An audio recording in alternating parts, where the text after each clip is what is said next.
Welcome to Anita's Excerpts from the Experts, 7-minute learning sessions with researchers and practitioners in the field of eating disorders and individuals who share their experiences and perspectives. I'm your host, Sarah Bowie-Keaton. This week, our guest is Dr. Schleider. She's the founding director of the Lab for Scalable Mental Health, and she's an award-winning scientist, psychology professor, author, and international expert on digital and single-session interventions for youth mental health problems. Her professional mission is to ensure all young people can access safe, flexible, evidence-based mental health support when and where they need it most. Dr. Schleider, welcome to the program. Thanks for being with us. Today, Dr. Schleider will be speaking about single-session interventions for eating disorders, also known as SSIs. And we'll just get right into it. Can you tell us about SSIs for eating disorders?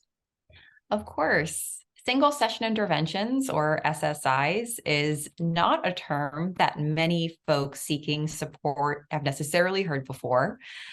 But what we think of these programs as is being specific, structured interventions, programs, activities that intentionally involve just one visit or encounter with a clinic, provider, or program. So SSIs can be accessed just once or as many times as you want. It's a one at a time, not a one and done sort of approach. So there's no expectation that somebody will be all better after one session. They can be self-guided or human delivered. They can be accessed within healthcare systems, like in a clinic, or outside of healthcare systems, like on social media. Several platforms our lab works with. And they can serve as adjuncts to longer-term care or standalone supports for folks who can't access other things in the moment. But in all of these cases, SSIs drop this often false assumption that people can and will always return for another session. And therefore, they're capitalizing on every single moment to potentially bring about a change that matters. While also instilling the belief that meaningful change is actually possible at any moment, including the one we're in right now, which is very much different to how a lot of eating disorder treatments are structured as long-term approaches, which, while really helpful and important for some folks, de-emphasize the possibility that change can, in fact, occur at any time. It seems like you can do that with other modalities for therapeutic treatment. Absolutely. So there are SSIs for all sorts of difficulties and all sorts of settings. And I'm really excited about the work being done now in the eating disorder space in this area. Can you tell us about the Project Body Neutrality? Of course. So Project Body Neutrality is an online, digital, self-guided single-session intervention designed to target body image difficulties, specifically in teenagers experiencing disordered eating and eating disorders. It was developed within my lab by myself, Ariel Smith and Isaac Ahuvia, who are my lab coordinator and graduate student, respectively. And it online activity that anybody can do for free and anonymously at any time that teaches the idea of body neutrality as an alternative to body positivity.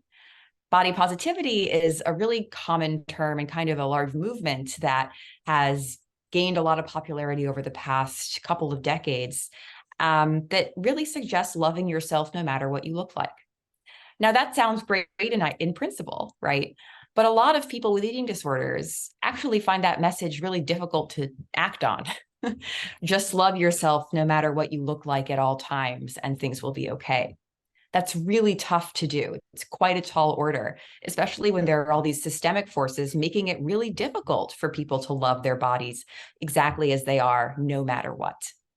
Body neutrality is a different lens that reshifts the focus from loving yourself no matter what you look like to de-emphasizing appearance altogether, and instead supporting people in loving their body for what it can help them do, for what it can help them accomplish in life, for the value that it brings them because of what it allows them to accomplish and share and achieve in the world and the goals it allows them to achieve, rather than anything to do with appearance. And by decentering appearance, the concept of self-acceptance and lessening self-judgment becomes a lot more approachable. On online forums, body neutrality has become more popular as a concept on internet platforms and peer support groups, but there haven't really been many interventions that have formally taught this idea and used it to help people help themselves and also help others.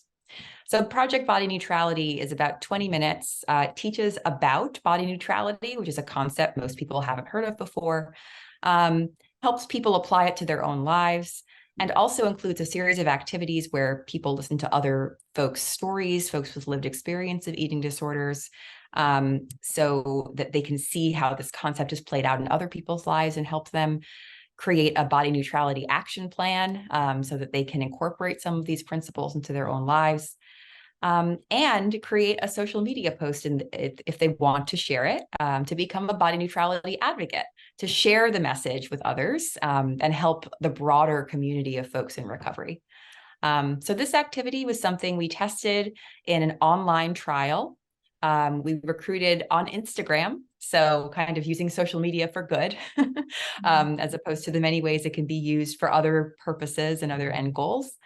And we found that folks who completed Project Neutrality with a focus on teenagers with both eating disorder and depression symptoms, we found improvements in body image from before to after the intervention, reductions in hopelessness, improvements in a sense of perceived control, and really high acceptability ratings for the program, which means people liked it, basically.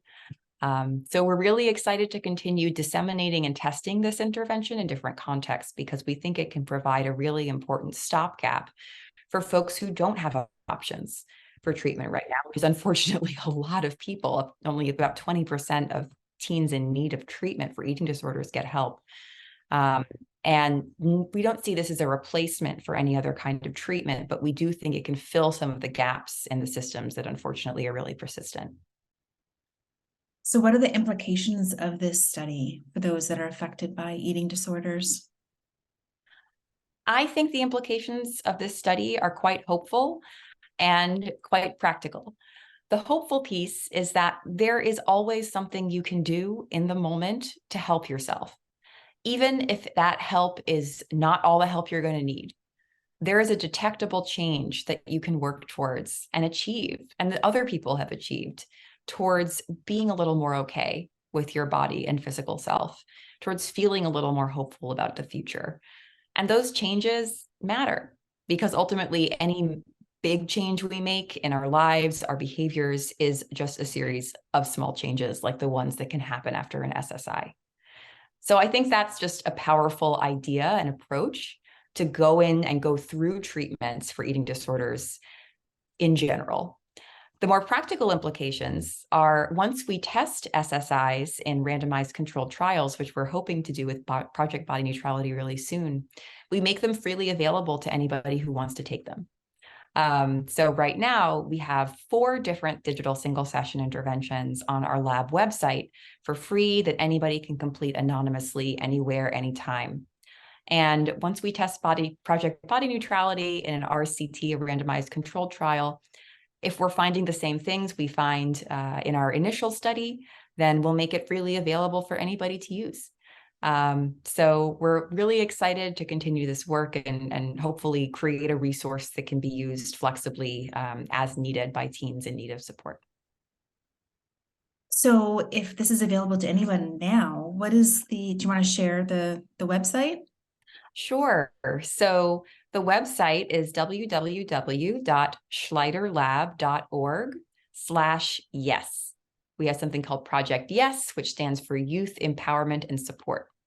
And that's our platform where we share our digital SSIs for free for anybody to use.